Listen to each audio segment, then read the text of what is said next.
तो आप सभी लोगों का स्वागत है फिर से आज के एक और बेहतरीन वीडियो में। जैसा कि आप सभी लोग जानते ही है कि आप लोगों के लिए एसएससी एमटीएस का क्लास स्टार्ट हो गया, ठीक है। ई क्लास में हम लोग वैसे क्वेश्चन को लेके आ रहे हैं जो क्वेश्चन एग्ज़ाम में लगातार पूछने की संभावना है और जो क्वेश्चन एग्ज़ाम में पूछ चुका है, ठीक है।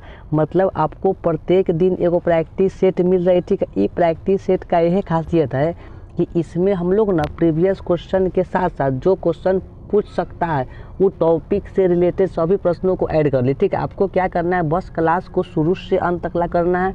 आपको पूरा बात समझ में आएगी। आपको जहाँ भी दिक्कत लगेगा आप अपना दिक्कत पूछिए कमेंट, ठीक है। हम आपका रिप्लाई देंगे, ठीक है।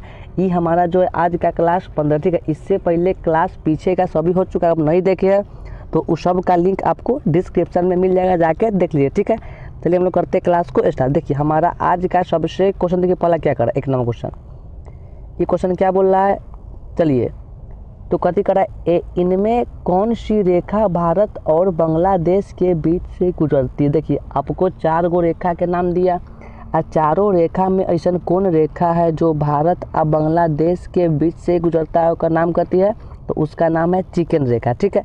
ये क्वेश्चन आप लोगों का SSC MTS exam 2022 first shift में पूछ चुका है, ठीक है। आपको क्या करना है, इसको याद रखना है, ठीक है। देखिए अगर आपसे क्वेश्चन पूछेगा कथी से मैकमोहन रेखा भारत के कौन 2 गो देश से गुजरता है, तो उसका नाम क्या बोलेंगे, भारत और चीन। देखिए आप क्या करिए, एगो कॉपी कलम लेके बैठिए, आप ये इम्पोर्टेंट पॉइंट को नोट कर लीजिए, ठीक है। मैकमोहन रेखा पूछेगा तो क्या याद रखना है, तो ये गुजरता है भारत और चीन के बीच से, ठीक है। देखिए अगर आपसे क्वेश्चन पूछेगा कथी रेड क्लिप रेखा जो है ये निकलता है भारत के, मतलब गुजरता है कौन 2 गो देश से, तब भारत और पाकिस्तान के बीच से, ठीक है। यूरेन रेखा का जब भी बात पूछेगा तो क्या याद रखना है, तब पाकिस्तान और अफगानिस्तान, ठीक है। अफगानिस्तान, आपको तीनों बातों को याद करना है, ठीक है। तीनों बात एग्जाम के दृष्टिकोण से महत्वपूर्ण है, ठीक है। देखिए अब क्वेश्चन नंबर 2 क्या कर रहा है यहाँ पे, ये क्वेश्चन क्या बोल रहा है, तो जापान के संसद का नाम क्या है। जापान के संसद का नाम जब भी पूछेगा उसका नाम क्या है, तो डायट क्या नाम है। देखिए मतलब संसद टॉपिक से एगो क्वेश्चन आपसे पूछेगा, ठीक है। आपको क्या करना है, सभी देशों के संसद के नाम को याद कर लेना है। देखिए अगर आपसे क्वेश्चन क्या पूछ सकता है, और वो पूछ देगा नेसेंट, ठीक है। नेसेंट जो है कहाँ का संसद है, तो इजराइल का है, ठीक है। पूछेगा कांग्रेस कहाँ का है, तो अमेरिका का है, ठीक है। उसके बाद ड्यूमा कहाँ के, रूस का। देखिए आपसे ड्यूमा वाला क्वेश्चन एग्जाम में पूछ सकता है क्योंकि एग्जाम में क्वेश्चन पूछ चुका है एक बार, ठीक है। पूछेगा रूस के संसद का नाम क्या है, तो ड्यूमा, क्या नाम है, ड्यूमा, ठीक है।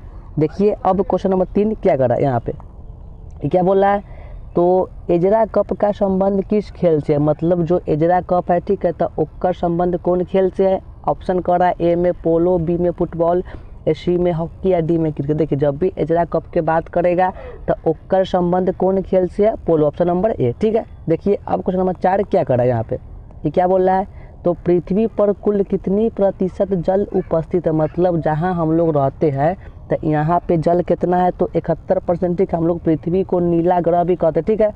अगर आपसे क्वेश्चन पूछे निम्नलिखित में से किसको हम लोग कहते हैं नीला ग्रह, द पृथ्वी, क्योंकि यहाँ पे जल की मात्रा अधिकतम है, इसी कारण इसको क्या कहते हैं, नीला ग्रह, ठीक है। देखिए अब समझिए यहाँ पे अगर आपसे क्वेश्चन क्या पूछेगा से पृथ्वी पर जो पीने लायक पानी कितना है, तो 2.4%। आप पूछेगा सबसे ज़्यादा जल की मात्रा कथी में मतलब पाई जाती है, तो क्या उसका नाम कहती है, महासागर में, ठीक है। आपको क्या करना है, ये दोनों बातों को याद रखना है, ठीक है।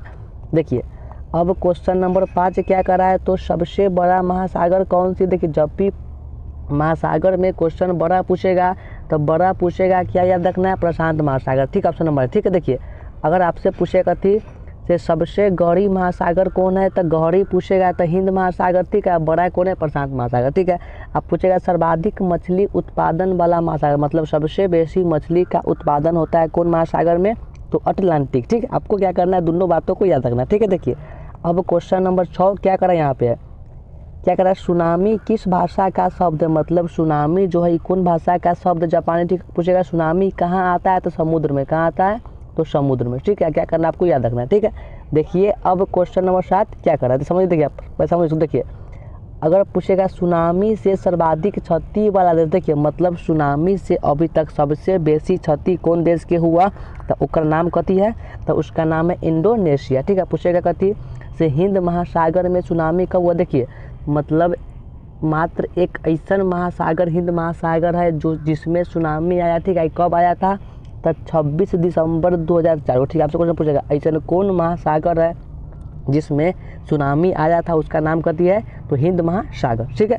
देखिए अब क्वेश्चन नंबर देखिए 7 क्या करा यहाँ पे, कहते बोल रहा है तो मोहम्मद गजनी ने क्या करने, ठीक है, मोहम्मद गजनी ने भारत पर प्रथम आक्रमण कब किया था? मतलब जो मोहम्मद गजनी थे ये भारत पर सबसे पहले आक्रमण कब किए थे?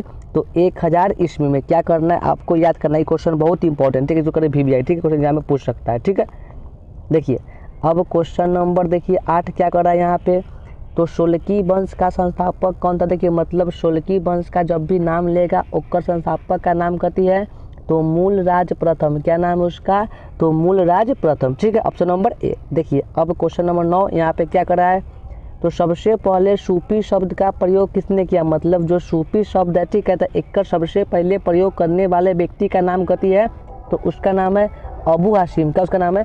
Abu Hashim, option number A, ठीक है, अबू हाशिम। देखिए अगर आपसे क्वेश्चन अबू हाशिम पूछेगा बताना, ठीक है। देखिए अब क्वेश्चन नंबर देखिए 10 क्या कर रहा है, 10 नंबर क्या कर रहा है, तो भारतीय राष्ट्रीय कांग्रेस के प्रथम मुस्लिम अध्यक्ष कौन थे? मतलब जो भारतीय राष्ट्रीय कांग्रेस है, ठीक है, तो उसका जो प्रथम मुस्लिम अध्यक्ष उसका नाम कहती है तो उसका नाम है, देखिए मतलब मुस्लिम अध्यक्ष वाला क्वेश्चन एग्जाम में पूछ चुका है, ठीक है। अगर जब भी पूछेगा भारतीय राष्ट्रीय कांग्रेस के प्रथम मुस्लिम अध्यक्ष कौन है, आपको क्या सुन देखिएगा उसका नाम है तो बदरुद्दीन तैयब जी। क्या नाम है उसका?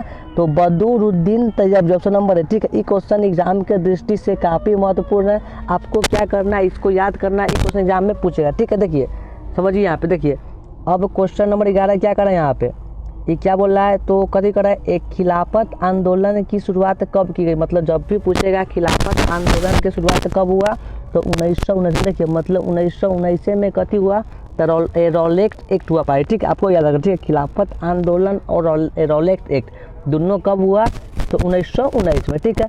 मतलब ये क्वेश्चन एग्जाम के लिए महत्वपूर्ण है, आपको इसको दिमाग में बैठा लेना है, ठीक है। देखिए अब क्वेश्चन नंबर देखिए समझिए, अगर पूछेगा कथी से खिलाफत आंदोलन की शुरुआत मतलब प्रारंभ करने वाले व्यक्ति का नाम क्या था तो मोहम्मद अली। क्या नाम था? मोहम्मद अली, ठीक है। देखिए समझिए यहाँ पे अब क्वेश्चन नंबर देखिए 12 क्या करा है, तो मुक्ति दिवस कब मनाया? देखिए जब भी पूछेगा आपसे मुक्ति दिवस, ठीक है, तो हम लोग मुक्ति दिवस को मनाते कब है तो इसको मनाते हैं 22 दिसंबर, ठीक है। जब भी पूछेगा मुक्ति दिवस कब मनाते हैं तो 22 दिसंबर, ठीक है, ऑप्शन नंबर ए, ठीक है। देखिए समझिए यहाँ पे अब क्वेश्चन नंबर 13 क्या करा है, तो आज समाज की स्थापना कब की गई थी? मतलब आज समाज जो है एक स्थापना कब किया गया था तो 1875 में, ठीक है। आप पूछेगा एक स्थापना कौन किया तो स्वामी दयानंद सरस्वती, ठीक है।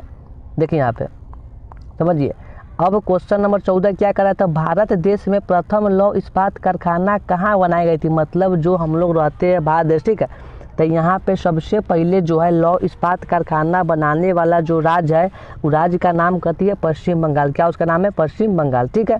देखिए अगर पूछेगा ये पश्चिम बंगाल कब बना तो बना 1874 में। आई कौन नदी के तट पर बना तो नदी का नाम है बराक नदी। क्या उसका नाम है? बराक नदी, ठीक है। आप क्या करना है, आपको दोनों बातों को याद करना है, दोनों में से एक बात एग्जाम में पूछेगा, ठीक है। देखिए अब क्वेश्चन नंबर 15 क्या कर रहा है, तो संविधान सभा की प्रथम बैठक कब हुई? देखिए मतलब संविधान सभा के प्रथम बैठक कब हुआ था तो 9 दिसंबर 1946, ऑप्शन नंबर है, ठीक है। अगर आपसे क्वेश्चन पूछेगा संविधान को बनने में समय कितना लगा तो लगा 2 वर्ष 11 माह उसके बाद 18 दिन, ठीक है। अगर आपसे क्वेश्चन क्या पूछेगा और से संविधान सभा में महिला सदस्यों की संख्या कितना था तो 15 को, ठीक है। और अगर पूछ देगा संविधान सभा के अस्थायी अध्यक्ष का नाम क्या है तो उसको बोलेंगे डॉक्टर सच्चिदानंद सिन्हा, ठीक है। अगर अस्थायी पूछेगा तो नाम क्या है डॉक्टर सच्चिदानंद सिन्हा, ठीक है। आपको क्या करना है, तीनों बातों को याद करना है, ठीक है। देखिए अब क्वेश्चन नंबर 16 क्या कर रहा है, यहाँ पे क्या बोला है, तो संविधान सभा के सबसे बुजुर्ग व्यक्ति कौन थे? मतलब संविधान का जब निर्माण हुआ तो उसमें सबसे बुजुर्ग मतलब सबसे एजगर व्यक्ति का नाम कहती है उसका नाम है डॉक्टर सच्चिदानंद सिन्हा। इसको हम लोग क्या बोलते हैं तो अस्थायी, क्या बोलते हैं तो अस्थायी, ठीक है। आपको क्या करना है, इसको याद रखना, ठीक है। देखिए अब क्वेश्चन नंबर 17 क्या करें यहाँ पे, ये क्या बोल रहा है, तो भारतीय संविधान में प्रस्तावना की भाषा को किस देश के संविधान से लिया गया? देखिए मतलब जो प्रस्तावना के भाषा है वो कहाँ से लिया गया है तो ऑस्ट्रेलिया, सबसे नंबर है, ठीक है। आप क्या करना है, आपको उसको याद रखना, ठीक है। देखिए अब क्वेश्चन नंबर 18 क्या कर रहे हैं यहाँ पे, क्या कर रहा है, तो संविधान के किस भाग में राजभाषा का वर्णन किया है। देखिए मतलब संविधान के जो है भाग 17 में क्या किया गया है वर्णन किसका, राजभाषा का। ठीक है, क्या करना है आपको उसको याद रखना। ठीक है, देखिए अब क्वेश्चन नंबर 19 क्या कर रहे हैं यहाँ पे, क्या बोला है, तो भारत में भाषा के आधार पर गठित होने वाला प्रथम राज्य कौन से, मतलब भारत में ऐसा एगो राज्य है जो भाषा के हुआ आधार पर गठित होकर नाम करती है, उसका नाम है आंध्र प्रदेश। क्या उसका नाम है, आंध्र प्रदेश। ठीक है, देखिए अब क्वेश्चन नंबर 20 क्या कर रहे हैं यहाँ पे, क्या बोला है, तो भारत के किस जिले में देश शेषनाग झील, देखिए मतलब भारत के किस जिले में, नहीं होगा। ठीक है, मतलब भारत के किस जिले में शेषनाग झील स्थित। देखिए जब भी शेषनाग झील की बात करेगा तो ये कहाँ पे है, जम्मू कश्मीर। ठीक है, अगर आपसे पूछेगा उलर, क्या पूछेगा, उलर झील कहाँ पे, तो ये भी कहाँ है, जम्मू कश्मीर। ठीक है, क्या करना है, दोनों झील कहाँ है, जम्मू कश्मीर। ठीक है, आपको याद रखना है। ठीक है, देखिए अब 21 नंबर के क्वेश्चन क्या करें यहाँ पे, क्या बोला है, तो पीली क्रांति का संबंध किससे। देखिए जब भी पीली क्रांति पूछेगा तब पीला होता है तेल, तब पीली क्रांति का संबंध है तेलहन उत्पादन। समझिए, अगर पूछेगा आलू का संबंध किससे है, तो आलू का संबंध है गोल क्रांति। ठीक है, पूछेगा टमाटर का संबंध किससे है, तो लाल क्रांति। ठीक है,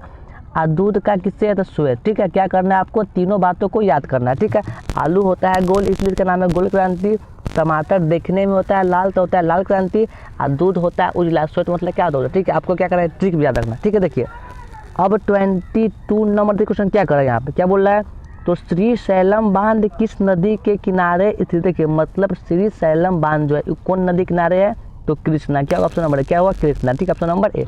आपको क्या करना है, इसको याद रखना है। ठीक है, देखिए अब हमारा आज का 23 नंबर क्वेश्चन क्या कर रहा है यहाँ पे, ओखला पक्षी अभ्यारण्य किस राज्य में स्थित है। जब भी ओखला पक्षी अभ्यारण्य की बात करेगा तो ये कौन में, दिल्ली में। देखिए मतलब आपको पिछले वीडियो में हम बहुत सारे पक्षी अभ्यारण्य का बात बता दिए। ठीक है, तो नहीं देखे तो जाके उसको देख लीजिए, आपको वहाँ से याद हो जाएगी। ठीक है, देखिए अब 24 देखिए हमारा क्वेश्चन क्या है, 24 नंबर क्या क्वेश्चन कर रहा है बोला, देखिए तो ध्वनि की तीव्रता किस यंत्र से मापी जाती है। देखिए मतलब जब भी ध्वनि के तीव्रता की बात करेगा तो इसको मापते हैं ओडोमीटर, किससे मापते हैं, ओडोमीटर। देखिए अगर बैरोमीटर की बात करेगा तो बैरोमीटर से मापते हैं वायुमंडलीय दाब। क्या मापते हैं, तो वायुमंडलीय दाब। ठीक है, क्या करना है आपको उसको याद रखना। ठीक है, देखिए अगर पूछेगा हाइड्रोमीटर तो हाइड्रोमीटर से क्या मापते हैं, इससे हम लोग मापते हैं आर्द्रता। क्या इसे मापते हैं हम लोग, आर्द्रता। ठीक है, आर्द्रता। ठीक है, आपको क्या करना है, ये दोनों बातों को याद करना है। ठीक है, ये दोनों बात में से एग्जाम में क्वेश्चन आ सकती है। ठीक है, देखिए